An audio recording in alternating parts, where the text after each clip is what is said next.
Listen carefully, dollar controllers.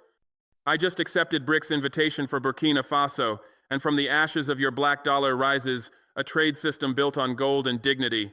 You believed we'd use your printed paper forever, beg for your worthless currency endlessly, stay trapped in your debt schemes while you printed money from thin air. You were totally wrong. I joined BRICS Alliance. I abandoned your fake dollar and I chose real value over your lies. Your printing press fails. Your paper money is exposed. Let me explain exactly how I discovered that BRICS offers Africa the escape from Western financial colonialism that we've needed for years. I was studying our national debt when I found something that made me angry. Burkina Faso owed $4.2 billion to Western institutions. We paid $340 million yearly just in interest payments. That's money leaving our country every year without reducing the actual debt. We were paying forever without ever becoming free. I calculated how this debt trap worked precisely. The original loans totaled $1.8 billion borrowed between 1975 and 2005. The interest rates averaged 7.3%. Over 20 years, we paid back $3.1 billion. But our debt grew to $4.2 billion because of compound interest and penalty fees. We paid back more than we borrowed, but owed more than we started with. This was mathematically designed theft. The system was built so we could never escape. We would pay forever while staying in debt forever.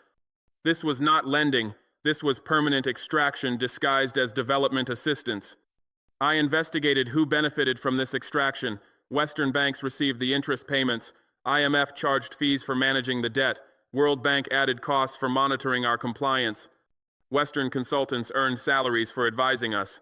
The money we paid went directly to Western institutions and Western workers while our debt never decreased. Over 40 years of this system, we transferred approximately $8.6 billion to Western financial institutions. This was 3 times our current GDP. We paid enough money to rebuild our entire country 3 times over. Instead, the money went to banks in New York, Paris, and London while we stayed poor and indebted. But the debt was just one part of Western financial control. The bigger trap was the dollar system that forced us to use American currency for international trade. Burkina Faso exports gold, cotton, and agricultural products worth approximately $2 billion yearly. We import machinery, fuel, and manufactured goods worth $2.8 billion yearly. All these transactions happen in US dollars because that's the required international currency. This requirement costs us enormously. We must buy dollars to pay for imports. We must sell our exports for dollars. We must hold dollar reserves to protect against currency fluctuations. We must follow American banking rules to access dollar payment systems. The entire process puts us under American financial control. I calculated the cost of dollar dependency precisely. Currency exchange fees cost us approximately $40 million yearly. We lose another $60 million from unfavorable exchange rates. We pay $35 million in bank charges for dollar transactions. We spend $28 million maintaining dollar reserves. Total cost of using dollars, $163 million yearly. Over 40 years, that's $6.520 billion paid just for the privilege of using American currency. We paid billions to use money that America prints for almost zero cost. This was pure extraction with no benefit to us. But the costs went deeper than direct fees. Dollar dependency gave America power to control our economy through sanctions and restrictions. When we made decisions America disliked, they could freeze our dollar accounts. They could block our access to dollar payment systems. They could prevent our banks from conducting international transactions. They could destroy our economy with a few computer commands. This power was not theoretical. I watched America use financial sanctions to destroy countries that challenged their interests. They froze Afghanistan's dollar reserves and caused starvation. They blocked Iran's oil payments and crashed their economy. They sanctioned Venezuela's government and created humanitarian crisis. They demonstrated clearly that dollar dependency meant American control over our survival. I understood that Burkina Faso faced the same threat. If we challenged Western interests too directly, they would use financial weapons against us. They would freeze our accounts. They would block our transactions. They would cut us off from the international financial system. Our dollar dependency made us vulnerable to economic destruction at any moment. This vulnerability was deliberate design. America created the dollar system specifically to control other countries. After World War II, they forced the world to use dollars for oil and trade. They built institutions like IMF and World Bank to enforce dollar dominance. They created a system where countries had to obey American commands or face financial destruction. For 70 years, this system gave America enormous power over the entire world. They could print unlimited dollars and buy real goods from other countries. They could run massive trade deficits without consequences. They could sanction any country and destroy their economy. They controlled global finance completely through dollar dominance. But I discovered that this system was finally facing a real challenge. BRICS countries, Brazil, Russia, India, China, and South Africa, were building an alternative financial system that didn't depend on dollars or Western institutions. I studied BRICS carefully when they announced expansion plans. They were creating a new development bank to compete with World Bank. They were building payment systems that bypassed dollar networks. They were discussing a common currency for trade between members. They were constructing complete alternative to Western financial control. The numbers showed BRICS was becoming more powerful than Western institutions. BRICS countries represented 42% of global population. Their combined GDP was $32 trillion, larger than the G7's $31 trillion. They controlled 40% of global oil production. They possessed 52% of world's rare earth minerals. They were the majority of humanity and the future of economic growth. Meanwhile, Western economies were declining relatively. Their share of global GDP dropped from 68% in 1990 to 38% in 2025. Their population was aging and shrinking. Their debt levels were unsustainable. Their political systems were paralyzed. They were losing power while BRICS gained strength. I calculated the shift precisely. In 2000, Western G7 economies were 4 times larger than BRICS economies. By 2025, BRICS was larger than G7. The crossover happened around 2022. The balance of global economic power had shifted permanently from west to east and south. This shift created opportunity for Africa. For years, we had no choice but to accept Western financial control because they were the only option. Now BRICS offered an alternative. We could borrow from BRICS Bank instead of IMF. We could trade in yuan or rupees instead of dollars. We could join payment systems that bypassed Western control. We could escape the trap. Listen carefully, Janet Yellen. Remember when you believed dollar dominance was permanent? Remember when you assumed we had no alternative to your financial system? Remember when you thought Africa would stay trapped in your institutions forever? I destroyed every assumption that Western financial institutions had cultivated about African dependence and necessity of their systems. For decades, they operated on the assumption that African nations had no choice but to work within Western-dominated frameworks, that we needed their loans despite the devastating conditions, that we required their approval for international legitimacy, that we depended on their currencies for trade, and that we would accept their control because alternatives didn't exist. These assumptions weren't merely mistaken, they were tools of psychological domination that kept African nations trapped in exploitative relationships even when we possessed the capacity to escape. I shattered these assumptions not through rhetoric but through concrete action that demonstrated their falsity. I joined BRICS Alliance, making the strategic choice that many African leaders hesitated to make because of Western pressure and warnings. The decision wasn't simple or without risks. Western powers actively discouraged African engagement with BRICS, threatening consequences and predicting disasters. They warned that BRICS membership would bring economic isolation, that it would anger traditional partners, that it would jeopardize existing relationships, and that it would prove economically harmful. These warnings were designed to maintain Western monopoly by making alternatives seem dangerous and unviable. I rejected these warnings because I understood they served Western interests rather than African development, because I recognized that Western monopoly was itself the greatest danger to our prosperity, and because I trusted that BRICS offered genuine alternatives worth pursuing despite the risks. I escaped your dollar trap that had ensnared African economies for generations through mechanisms designed to maintain American financial dominance and leverage. The dollar trap operates through multiple interconnected mechanisms that create dependency and vulnerability. International trade conducted in dollars requires nations to hold dollar reserves, giving the United States power to influence economic policies through control of dollar access. Debts denominated in dollars expose nations to exchange rate risks they cannot control, as dollar appreciation increases debt burdens automatically. Commodity pricing in dollars forces even trade between non-American parties to flow through dollar systems. Swift payment infrastructure controlled by Western powers gives them ability to freeze assets and block transactions. This elaborate trap has given Western powers, particularly the United States, enormous leverage over African economic policies and political choices. Escaping the dollar trap required building alternative systems for trade, payment, and reserve holdings that reduced dollar dependency and the vulnerability it created. BRICS membership provided access to alternative payment systems that allow trade in local currencies, reducing the necessity of dollar intermediation. It enabled bilateral currency swap agreements that provide liquidity without requiring dollar reserves. It facilitated trade relationships where transactions occur in yuan, rubles, rupees, or other currencies rather than exclusively dollars. It created opportunities to diversify reserve holdings away from dollar dominance. Each reduction in dollar dependency decreased American leverage and increased our policy autonomy. The escape wasn't instantaneous or complete, but it was substantial and irreversible. I built alternative partnerships with China, Russia, India, Brazil, and other BRICS members that provided the financing, trade relationships, political support, and strategic cooperation that reduced our dependence on Western institutions and relationships. These partnerships weren't merely symbolic or diplomatic, but involved concrete economic relationships that delivered tangible benefits. Chinese financing built infrastructure that Western institutions had talked about for decades, but never actually funded at necessary scale. Russian cooperation provided security assistance without the interference that characterized Western military relationships. Indian partnerships opened new trade opportunities and technology transfers.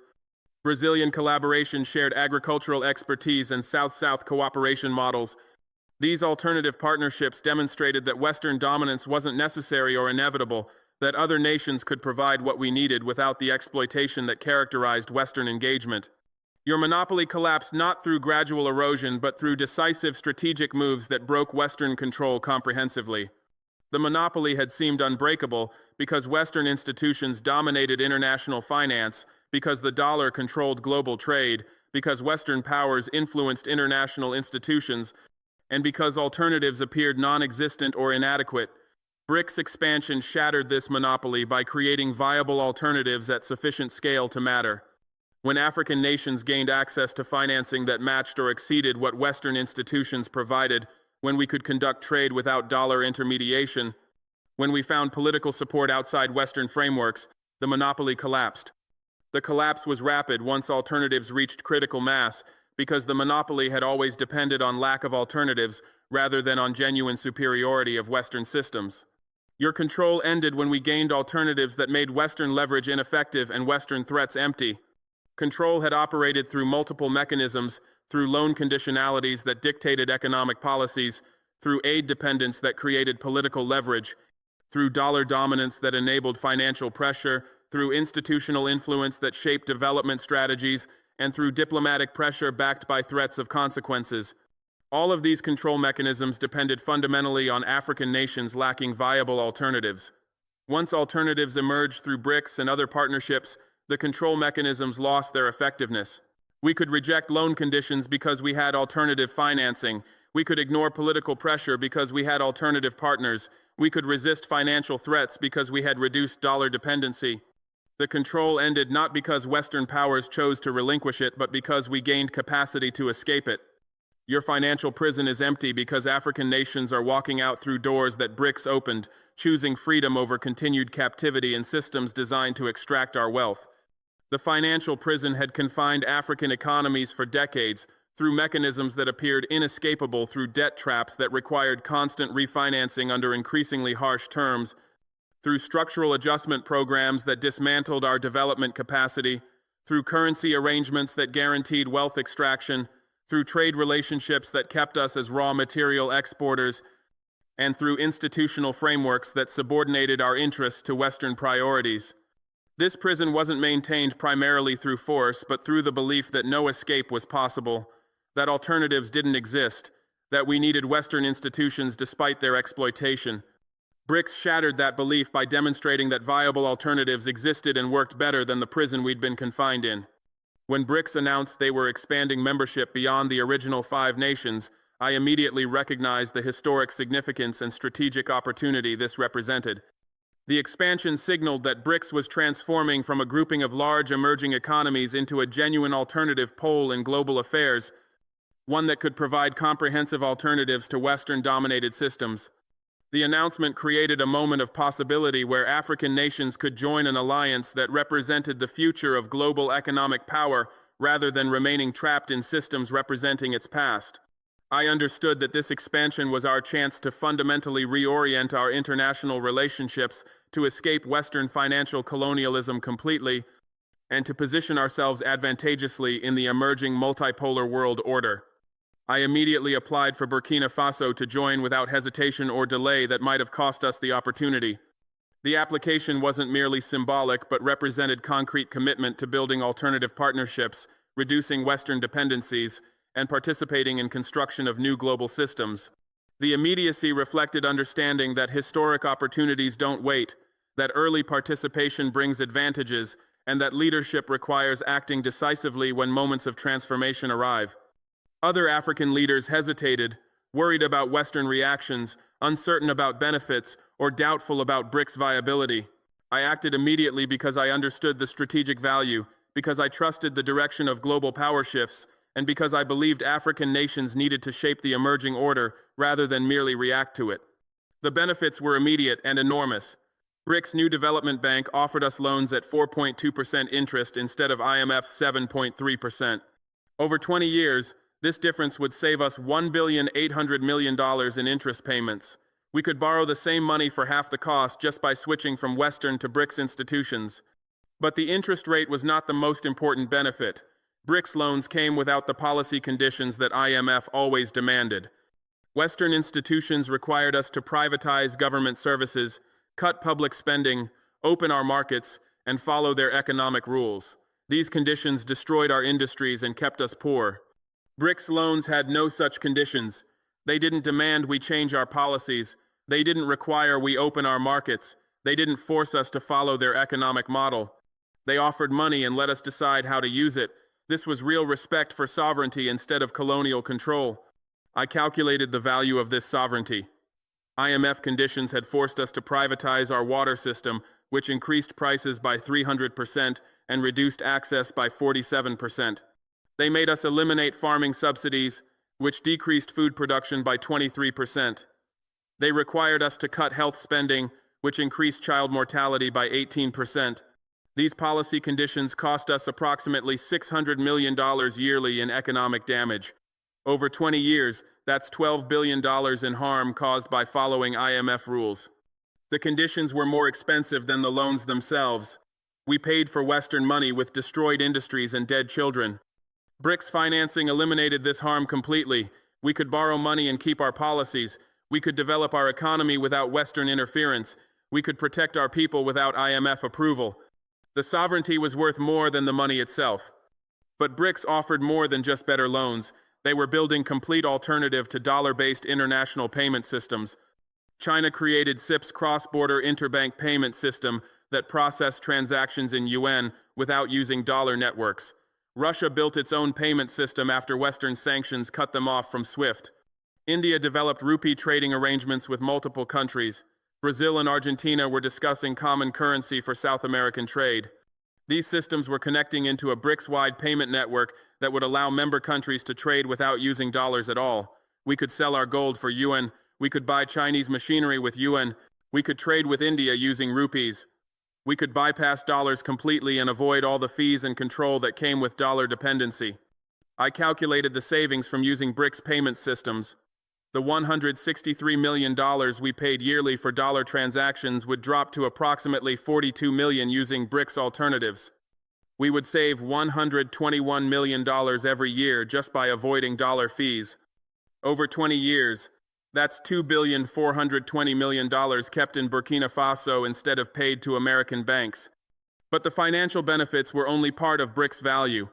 The alliance offered political protection against Western pressure and sanctions. When we expelled French military forces, France threatened economic sanctions. When we nationalized Western mining operations, they promised to freeze our assets. When we left the CFA franc, they warned of financial isolation. These threats were real because Western countries controlled the financial systems we depended on. BRICS membership neutralized these threats completely. If Western countries sanctioned us, we could trade with BRICS members instead. If they froze our dollar accounts, we could use yuan accounts. If they blocked our access to SWIFT, we could use SIPs. If they cut off Western financing, we could borrow from BRICS Bank. We had alternatives to everything they threatened. This political protection was perhaps the most valuable benefit of BRICS membership. It gave us freedom to make independent decisions without fearing economic destruction. We could challenge Western interests because we had alternative partners. We could pursue sovereignty because we weren't dependent on Western systems anymore. I watched other African countries recognize this same opportunity. Egypt joined BRICS to escape IMF control. Ethiopia applied for membership to access alternative financing. Algeria sought partnership to reduce dollar dependency. Nigeria explored joining to diversify their economic relationships. Kenya investigated membership to escape Western debt traps. The pattern was clear across Africa. Countries were joining BRICS to escape Western financial colonialism. They were seeking alternatives to IMF loans with destructive conditions. They were trying to reduce dollar dependency that gave America control over their economies. They were pursuing sovereignty through alternative partnerships. Western financial institutions panicked as they watched their control over Africa weaken. IMF warned that BRICS loans were debt traps, despite their own loans being far more expensive and destructive. World Bank claimed BRICS financing was unsustainable, despite their own projects failing constantly. Western economists predicted BRICS would collapse despite its obvious growth and success. The propaganda was desperate and unconvincing. African leaders could calculate the numbers themselves. BRICS loans were cheaper than IMF loans. BRICS financing came without destructive conditions. BRICS membership provided political protection. The choice was obvious. Western institutions offered expensive control. BRICS offered cheap sovereignty. I studied the specific benefits for African countries in BRICS. China's Belt and Road Initiative was building infrastructure across the continent: roads, railways, ports, and power plants. Chinese financing for these projects totaled over $150 billion across Africa. This was more than all Western aid to Africa in the last decade. But Western critics claimed Chinese loans were debt traps that would give China control over African assets. I investigated these claims carefully and found they were mostly lies designed to scare African countries away from Chinese financing. The famous example was Hambantota Port in Sri Lanka, which Western media claimed China seized because Sri Lanka couldn't repay loans. I researched the actual situation. Sri Lanka sold a majority stake in the port to a Chinese company for $1.1 billion. This was voluntary sale, not seizure. Sri Lanka used the money to pay other debts and keep the port operating. The arrangement benefited both countries. Western media portrayed this as Chinese colonialism, but the real story showed it was normal business transaction. Sri Lanka needed money. China bought an asset. Both sides agreed voluntarily. This was not a debt trap. This was investment and trade. I compared Chinese lending to Western lending systematically. Chinese loans to Africa averaged 4.3% interest. Western loans averaged 7.1%. Chinese loans came with few conditions. Western loans demanded major policy changes. Chinese projects were completed on time and under budget. Western projects were delayed and over budget. The mathematics showed clearly that Chinese financing was better for Africa than Western financing. We paid less interest. We kept our sovereignty. We got working infrastructure. The debt trap propaganda was Western jealousy disguised as concern. But BRICS offered more than just Chinese financing. India was investing heavily in African technology and pharmaceuticals. Brazil was sharing agricultural expertise and tropical farming methods. Russia was providing military equipment and nuclear technology. South Africa was facilitating regional integration and trade. Each BRICS member brought different strengths that complemented African needs. Together, they offered comprehensive alternative to Western dominance. We could get financing from China, technology from India, agriculture knowledge from Brazil, security equipment from Russia, and regional coordination from South Africa. We didn't need Western countries anymore. I calculated the total value of BRICS partnerships for Burkina Faso specifically. Chinese infrastructure investment, $800 million for roads and solar power. Indian pharmaceutical imports, $60 million yearly, saving us $120 million compared to Western medicine prices. Brazilian agricultural assistance, $35 million in training and equipment. Russian military supplies, $240 million in weapons and vehicles. South African trade facilitation, $40 million yearly in increased exports. Total value, approximately $1,415 million in direct benefits, plus $240 million yearly in ongoing savings and increased trade. This was more than double what we received from all Western sources combined, and it came without conditions, without control, without colonialism. The evidence was overwhelming. BRICS membership delivered better economic results than Western partnerships. We got more investment, better terms, and real sovereignty. The choice was mathematically obvious. But Western governments insisted BRICS was dangerous for Africa. They claimed we were replacing Western colonialism with Chinese colonialism. They warned that we would lose our independence to authoritarian powers. They predicted we would regret leaving Western institutions. I rejected these warnings completely because they were based on projection and hypocrisy. Western countries were describing their own behavior and attributing it to BRICS. They had colonized Africa for centuries. They had destroyed our independence through debt and conditions. They had made us regret trusting their institutions. They were warning us about themselves while pretending to warn us about others. China had never colonized Africa. India had never enslaved Africans. Brazil had never extracted our resources through violence. Russia had never divided our continent into colonial territories. BRICS members had cleaner history with Africa than Western countries. Their warnings about BRICS were pure hypocrisy. More importantly, BRICS behavior was different from Western behavior in practice, not just history. Chinese loans came without policy conditions. Western loans demanded privatization and austerity. Indian pharmaceutical companies sold us affordable medicine. Western companies charged prices that killed poor people. Brazilian agriculture cooperation shared knowledge freely. Western agricultural companies forced us to buy expensive seeds and chemicals. The pattern was consistent. BRICS members treated us as partners. Western countries treated us as colonies. BRICS respected our sovereignty. Western powers demanded our obedience.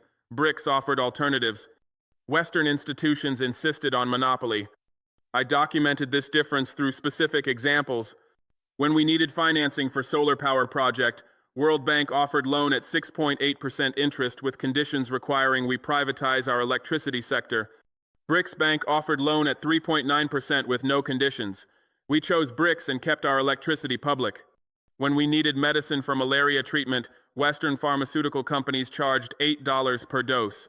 Indian generic manufacturers sold identical medicine for $1.20 per dose. We bought from India and saved 85%. When we needed agricultural equipment, Western companies required we buy their expensive tractors and patented seeds. Brazilian cooperation provided training in tropical farming methods that worked with our existing resources. We learned from Brazil and increased yields without expensive imports. Every comparison showed BRICS partnerships were better for Africa than Western relationships. We saved money, kept sovereignty, and achieved better results. The evidence was undeniable. But the most important benefit of BRICS membership was psychological and political. Joining BRICS meant joining the majority of humanity in building alternative to Western dominance. We were part of a global movement toward multipolarity and sovereignty. We were helping create a world where Western countries couldn't control everyone anymore. This psychological shift was profound. For years, African countries believed we had no choice but to accept Western control. We thought we needed their money, their institutions, their approval. We felt weak and dependent. We accepted humiliation because we believed we had no alternative. BRICS membership destroyed this psychological colonization. We now knew we had choices. We could say no to IMF and borrow from BRICS Bank instead. We could reject dollar dominance and trade in yuan or rupees. We could challenge Western interests and find protection with BRICS partners. We were not weak. We were not alone. We were part of the majority building a new system. I watched this psychological transformation happen across Africa. Leaders who previously accepted Western demands were now negotiating from strength. Countries that feared sanctions were now pursuing independent policies. Populations that believed Western superiority were now recognizing African capability. The mental colonization was breaking. This was perhaps BRICS's greatest contribution to Africa, not just the money or the infrastructure or the trade, but the confidence, the knowledge that we had alternatives, the understanding that we could choose sovereignty, the recognition that the future belonged to us, not to Western powers declining into irrelevance. I studied the long-term trajectory and saw clearly where this was heading. By 2050, BRICS would represent 60% of global GDP. Western G7 would shrink to 25%. The dollar would lose its dominance as trade shifted to multiple currencies. IMF and World Bank would become irrelevant as BRICS institutions grew. Western financial control over Africa would be completely broken. This future was inevitable because the mathematics were clear. BRICS countries had younger populations, faster growth, and more resources. Western countries had aging populations, slower growth, and mounting debts. The economic center of gravity was shifting permanently from west to east and south. Africa's role in this shift was crucial. We possessed 60% of world's unused arable land. We had 30% of global mineral reserves. We represented the youngest and fastest growing population. We were the future of economic growth and human development. The 21st century would be Africa's century if we made the right choices. Joining BRICS was the right choice. It aligned us with the rising powers instead of the declining powers. It gave us access to the growth economies instead of the stagnant economies. It connected us to the future instead of the past. It was strategically obvious. I am the architect of Burkina Faso's entry into BRICS and escape from Western financial colonialism. I calculated the costs of dollar dependency. I documented the harm of IMF conditions. I recognized the opportunity in BRICS expansion. I applied for membership immediately. I built alternative partnerships. I achieved financial sovereignty. Your legacy is years of expensive loans with destructive conditions, Western institutions. My legacy is cheaper financing with real sovereignty through BRICS membership. History will remember which approach served African people better. The answer is written in the $1.8 billion we'll save in interest payments and the $12 billion we'll avoid in policy damage. You controlled us through debt. We freed ourselves through alternatives. The lesson is eternal. The proof is mathematical. The outcome is permanent. BRICS expansion offers Africa the escape from Western financial colonialism that we've needed since independence, providing concrete alternatives to institutions that have dominated and exploited African economies for over 6 decades. The alliance represents far more than merely adding new trading partners or diversifying diplomatic relationships. It constitutes a fundamental restructuring of global financial architecture that breaks Western monopoly control over international finance, trade, and development. For African nations that have suffered under IMF structural adjustment programs, World Bank conditional lending, dollar-denominated debt traps, and financial systems designed to extract rather than develop, BRICS offers genuine alternatives based on different principles and serving different interests. The alliance provides cheaper loans that come without the devastating conditionalities that have characterized Western lending for generations. When African nations borrowed from the IMF or World Bank, the money came with requirements to privatize public services, cut government spending, eliminate subsidies, deregulate markets, and open economies to foreign competition. These conditions systematically dismantled the capacity of African states to pursue independent development strategies, forcing them into economic models that served Western corporate interests rather than African populations. The structural adjustment programs of the 1982nd and 1992nd devastated African economies, destroyed social services, increased poverty, and created debt dependencies that persist today. BRICS loans, by contrast, come with minimal political conditions and focus on infrastructure development and productive capacity rather than policy restructuring that benefits foreign investors.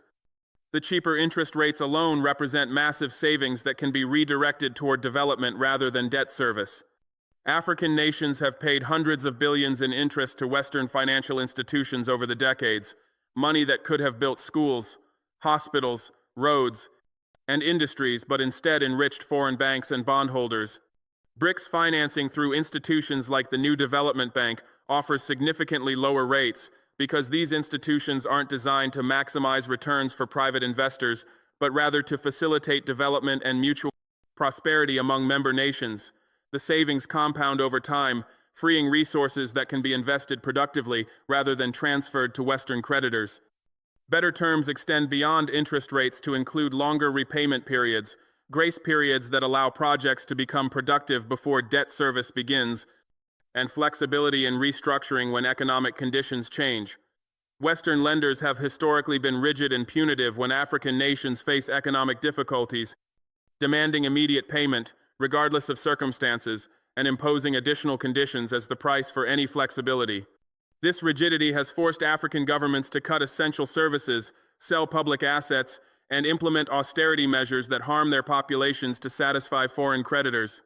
BRICS institutions demonstrate greater understanding of development challenges and willingness to work with borrowing nations rather than against them. Alternative payment systems liberate African nations from dollar dependency that has given the United States enormous leverage over our economies and politics. When international trade must be conducted in dollars, when reserves must be held in dollars, when debts are denominated in dollars, the United States gains power to influence African economic policies through control of dollar access. American sanctions can cut nations off from the dollar system, making international trade nearly impossible. American monetary policy affects African economies through dollar value fluctuations that we cannot control. American banks can freeze assets, block transactions, and impose conditions on dollar access. This dependency has been a powerful tool of Western control that BRICS payment systems directly challenge. The development of alternative currencies for trade within BRICS, the expansion of local currency settlement systems, the creation of BRICS payment infrastructure independent of Western-controlled SWIFT systems, and the potential for a BRICS currency all reduce dollar dependency and the leverage it provides to Western powers. African nations conducting trade with China, Russia, India, Brazil, and other BRICS members in local currencies or alternative settlement systems no longer need dollar reserves for these transactions, no longer face exchange rate risks from dollar fluctuations, and no longer remain vulnerable to American sanctions or financial pressure. The liberation from dollar dependency is economic and political simultaneously, freeing African nations to pursue independent policies without fear of being cut off from international financial systems. Political protection comes from BRICS membership providing a counterweight to Western pressure and creating space for independent African foreign policies. When Western nations threaten sanctions, aid cuts, or diplomatic isolation for policies they oppose, BRICS membership offers alternatives that make these threats less effective. An African nation that can trade with BRICS members, receive investment from BRICS institutions, and count on political support from BRICS partners is less vulnerable to Western coercion. The protection isn't absolute, but it fundamentally changes the calculus by ensuring that defying Western demands doesn't mean complete isolation or economic collapse. The political protection extends to international forums where BRICS members can support African positions against Western opposition. On issues of sovereignty, non-interference, development rights, and resistance to Western-imposed conditions, BRICS nations often align with African interests in ways Western powers do not. This diplomatic support strengthens African bargaining positions and creates coalitions that can resist Western dominance of international institutions. The protection is mutual. African nations support BRICS positions while BRICS nations support African interests, creating genuine partnerships rather than the patron-client relationships that characterize much Western engagement with Africa. Psychological liberation may be the most profound benefit, though it's harder to quantify than financial terms or political protection.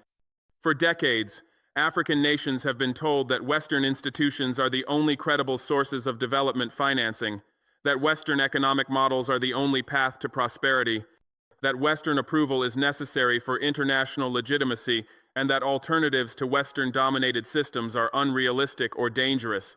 This psychological dominance has been as effective as economic pressure in maintaining Western control, making African leaders reluctant to pursue truly independent policies even when they had the capacity to do so.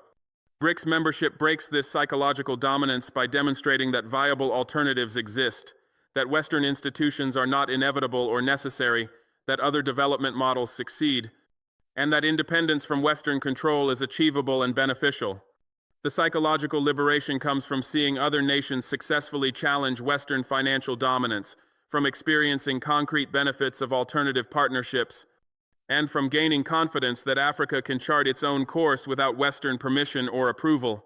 This psychological shift is irreversible once it occurs. Nations that have experienced genuine alternatives cannot be convinced to believe again that Western institutions are the only option. Every benefit is concrete and measurable rather than theoretical or promised. We can calculate the savings from lower interest rates by comparing BRICS loan terms to Western alternatives. We can measure the difference in conditionalities by examining loan agreements and their requirements. We can track the expansion of alternative payment systems and the reduction in dollar dependency. We can observe the political protection in action when BRICS members support African positions against Western pressure. We can document the psychological liberation through policy changes that would have been unthinkable under complete Western financial dominance.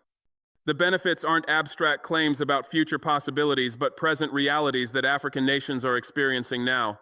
Every comparison favors BRICS over Western institutions when examined honestly and comprehensively. BRICS loans cost less, come with fewer harmful conditions, support productive development rather than policy restructuring, and respect national sovereignty rather than imposing external dictates. BRICS payment systems reduce dependency and vulnerability rather than increasing them. BRICS political relationships are more balanced and respectful rather than hierarchical and condescending. BRICS development philosophy emphasizes infrastructure and productive capacity rather than market liberalization and privatization.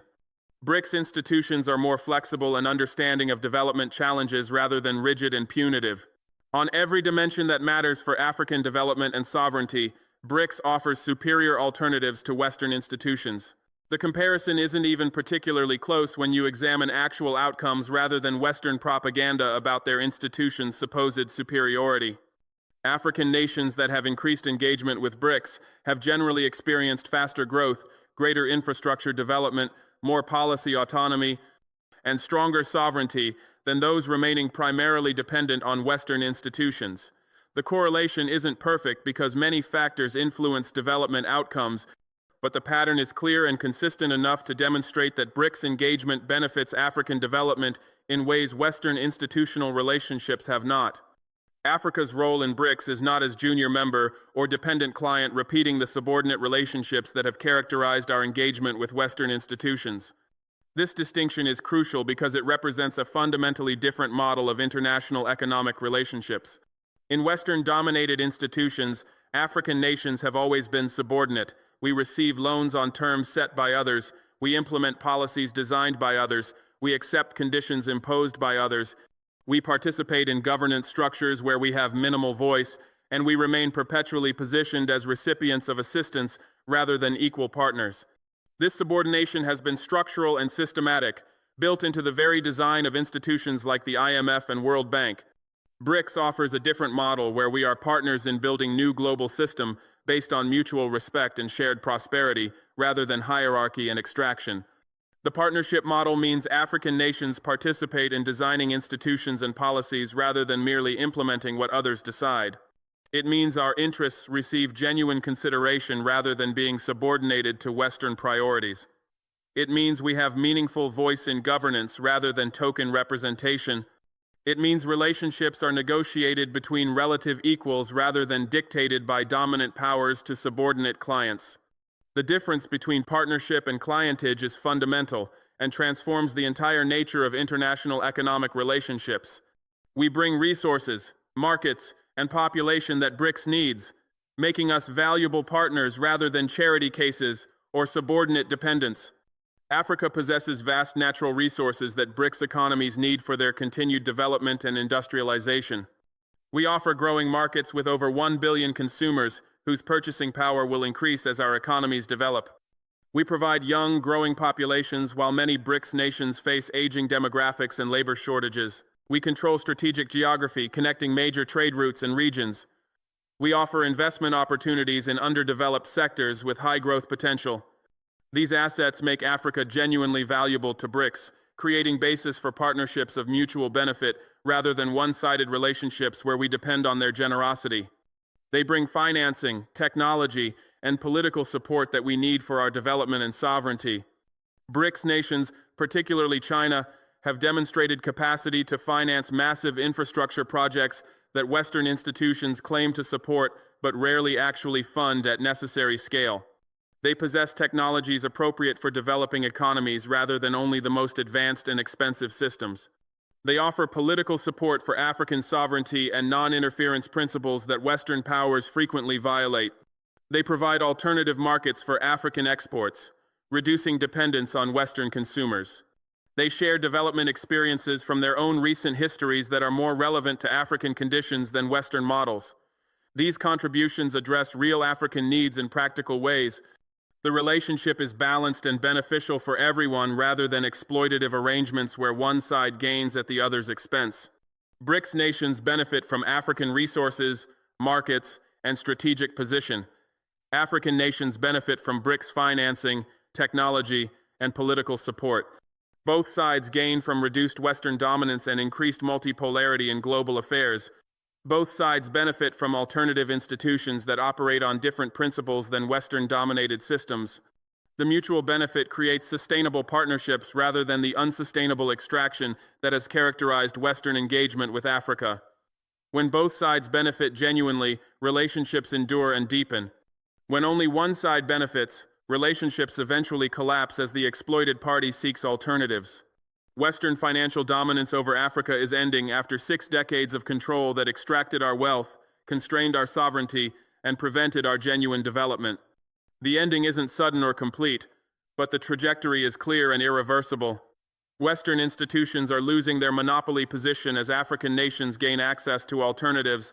Western leverage is declining as African dependencies on Western finance, trade, and political support decrease. Western influence is weakening as African confidence in independent policies grows. The dominance that seemed permanent and inevitable just 2 decades ago is crumbling rapidly as alternatives emerge and demonstrate their superiority. Dollar dependency is breaking through the expansion of alternative payment systems, the growth of local currency trade, the development of BRICS financial infrastructure, and the declining necessity of holding large dollar reserves. African nations conducting increasing shares of trade in currencies other than dollars reduce their vulnerability to American monetary policy and sanctions. The breaking of dollar dependency proceeds gradually but accelerates as more nations participate and as alternative systems become more robust and comprehensive. Each reduction in dollar dependency reduces American leverage over African economic policies and increases African policy autonomy. IMF control is weakening as African nations gain access to alternative financing that doesn't come with the devastating conditionalities that have characterized IMF lending. When nations can borrow from BRICS institutions, from China's development banks, or from other alternative sources, they no longer must accept IMF demands for privatization, austerity, and market liberalization. The weakening of IMF control is evident in the declining number of African nations under IMF programs, in the increasing willingness of African governments to reject IMF conditions, and in the growing criticism of IMF policies even from nations that continue some engagement with the institution. The IMF isn't disappearing, but its dominance is ending as alternatives emerge. World Bank relevance is declining as other institutions demonstrate capacity to finance development at scales that match or exceed World Bank lending. China alone now provides more development financing to Africa than the World Bank, and this financing generally comes with fewer conditions and focuses more on infrastructure that African nations actually need. The new Development Bank and other BRICS institutions add additional alternatives. The declining relevance is visible in reduced World Bank influence over African development policies, in decreased African participation in World Bank governance reforms, and in the growing willingness of African nations to pursue development strategies that contradict World Bank recommendations. The World Bank continues operating, but it no longer dominates African development, finance, or policy as it did for decades. The system that extracted our wealth for years is collapsing under the weight of its own contradictions and the emergence of alternatives that serve African interests better. The system was never sustainable because it was based on exploitation rather than mutual benefit, on coercion rather than genuine cooperation, on extraction rather than development. Such systems eventually generate sufficient resistance to undermine them, especially when alternatives emerge that demonstrate better possibilities. The collapse isn't instantaneous or complete, but the trajectory is unmistakable. Western financial dominance over Africa is ending, and the system that enabled that dominance is disintegrating. BRICS is building the alternative that will define the next years of African economic development and international engagement. The alternative isn't simply replacing Western dominance with BRICS dominance, but rather creating a multipolar system where African nations have genuine choices, real alternatives, and meaningful autonomy. The BRICS alternative emphasizes infrastructure over policy conditions, productive capacity over market liberalization, sovereignty over interference, mutual benefit over extraction, and partnership over clientage. This alternative is being built through new institutions like the new Development Bank, through alternative payment systems, through expanded trade relationships, through political cooperation, and through the demonstration that different models of international economic relationships are possible and beneficial. The next years will be defined by this alternative rather than by continued Western dominance because the momentum has shifted decisively. More African nations are joining or engaging with BRICS. More trade is being conducted through alternative systems. More financing is coming from alternative sources. More political cooperation is occurring outside Western frameworks. More confidence is growing in African capacity for independent development. These trends are accelerating rather than slowing, and they are creating new realities that cannot be easily reversed. The future belongs to the alternative that BRICS is building because that alternative serves African interests better than the Western-dominated system ever did. I chose to be part of this transformation rather than remaining trapped in Western financial colonialism, recognizing early that BRICS offered genuine alternatives worth pursuing despite Western warnings and pressure. The choice required courage because Western powers actively discourage African engagement with BRICS, threatening consequences and warning of dangers. The choice required vision because the benefits weren't always immediately obvious and required looking beyond short-term considerations to long-term strategic positioning. The choice required confidence in African capacity to navigate complex international relationships and to benefit from multipolarity rather than remaining dependent on single dominant power. The choice was correct, as subsequent developments have proven. I positioned Burkina Faso at the forefront of Africa's financial liberation by actively pursuing BRICS engagement, building relationships with member nations, participating in alternative financial systems, and demonstrating that small African nations could benefit from these partnerships as much as larger ones. The positioning wasn't passive or accidental, but resulted from deliberate strategic choices to diversify our international relationships, reduce Western dependencies, and participate in building alternative global systems. Burkina Faso's active engagement with BRICS has brought concrete benefits in financing, trade, political support, and increased policy autonomy that validate the strategic positioning. I joined BRICS while Western institutions still dominated, when doing so was controversial and risky rather than obvious and safe. Early adoption carried risks because the alternatives weren't fully developed, because Western pressure was more intense, because the benefits weren't yet proven at scale. But early adoption also brought advantages: stronger relationships with BRICS members, better positioning for opportunities, greater influence in shaping emerging institutions, and demonstration effects that inspired other African nations.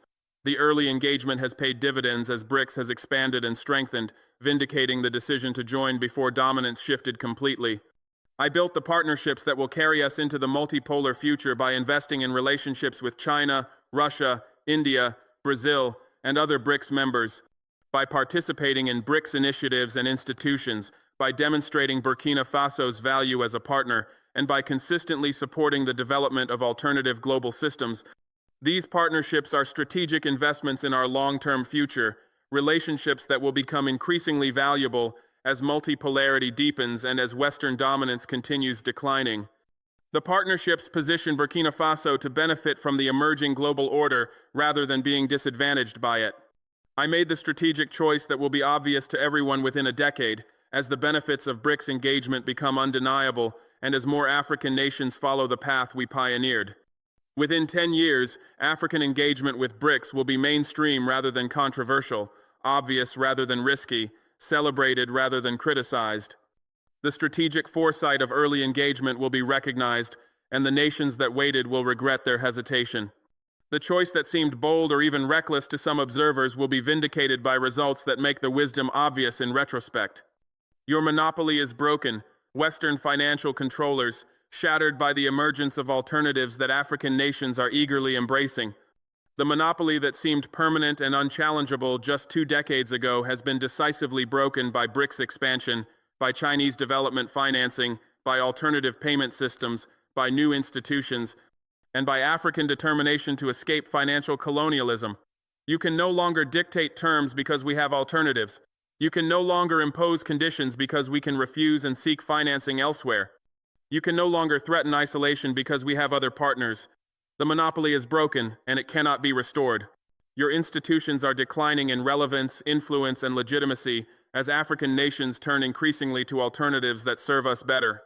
The IMF and World Bank that once dominated African development finance now compete with multiple alternatives and frequently lose. The dollar that once monopolized international trade now shares that role with multiple currencies.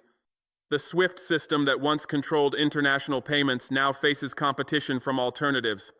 The decline is measurable in lending volumes, in policy influence, in participation rates, and in African willingness to defy your institution's recommendations. The decline is accelerating rather than slowing. Your currencies are weakening relative to alternatives as dollar dominance erodes and as other currencies gain international acceptance and use. The dollar's share of global reserves is declining. Its role in international trade is shrinking. Its monopoly on commodity pricing is being challenged.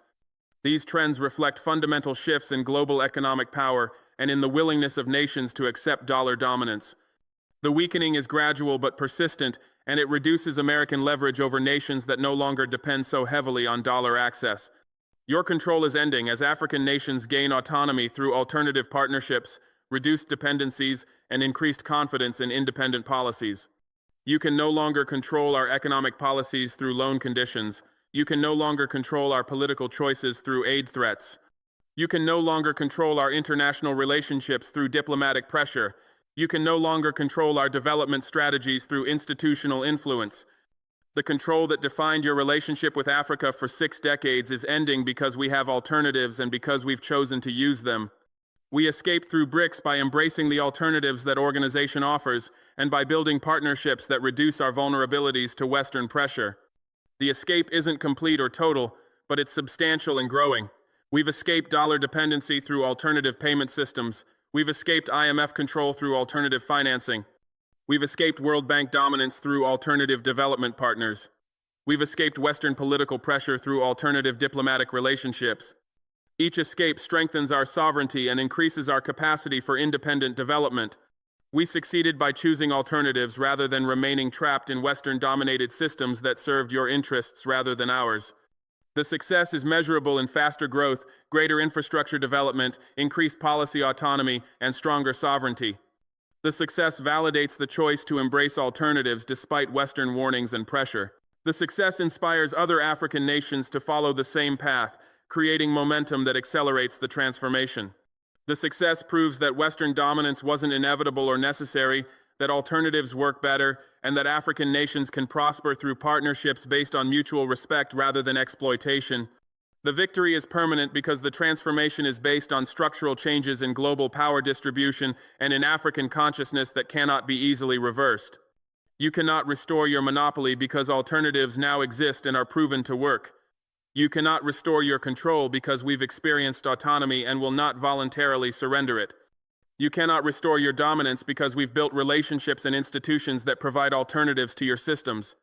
The victory is permanent because it's based on irreversible changes in global economic architecture and in African determination to maintain our independence. The transformation is irreversible because it's based on fundamental shifts in global power, in African capabilities, in available alternatives, and in African consciousness that cannot be undone. The multipolar world that's emerging cannot be forced back into unipolarity. The alternative institutions that have been built cannot be easily dismantled. The relationships that have been forged cannot be easily broken. The confidence that has been gained cannot be easily destroyed. The knowledge that has been acquired cannot be easily erased. The transformation is irreversible because too many changes have occurred at too fundamental a level to be reversed by any realistic intervention. Africa's financial future belongs to BRICS partnerships, not Western colonialism, because BRICS offers what we need: financing without harmful conditions, partnerships based on mutual respect, alternatives that increase our autonomy, and support for our sovereignty. Western colonialism offers what you need: extraction of our resources, control of our policies, subordination to your interests, and maintenance of your dominance. The choice between these alternatives is obvious, and African nations are making it decisively. Our financial future will be defined by partnerships that serve our development rather than by continued subordination to systems designed to extract our wealth. The mathematics prove everything through concrete comparisons of loan terms, growth rates, infrastructure development, and sovereignty indicators. BRICS loans are cheaper, the numbers prove it. BRICS financing supports more infrastructure, the projects prove it. BRICS engagement correlates with faster growth, the statistics prove it. BRICS partnerships increase policy autonomy, the policy changes prove it. The mathematical proof is comprehensive and undeniable for anyone willing to examine the evidence honestly rather than accepting Western propaganda about their institutions' supposed superiority. The results confirm everything through the observable outcomes of African engagement with BRICS versus continued dependence on Western institutions. Nations engaging more with BRICS generally grow faster, build more infrastructure, maintain more policy autonomy, and express more satisfaction with their international partnerships. Nations remaining primarily dependent on Western institutions generally grow slower, build less infrastructure, face more policy constraints, and express more frustration with their international relationships. The results aren't perfect or universal, but the pattern is clear and consistent enough to confirm that BRICS engagement benefits African development. The future is clear because the trajectory is established and the momentum is building. More African nations will engage with BRICS. More trade will flow through alternative systems. More financing will come from alternative sources. More infrastructure will be built through alternative partnerships. More sovereignty will be exercised through alternative political relationships. The future is multipolar rather than unipolar, partnership-based rather than hierarchical, mutually beneficial rather than exploitative. The future belongs to systems that serve African interests rather than extract African wealth. The future is clear, and it belongs to Africa in partnership with BRICS rather than Africa subordinated to Western financial colonialism.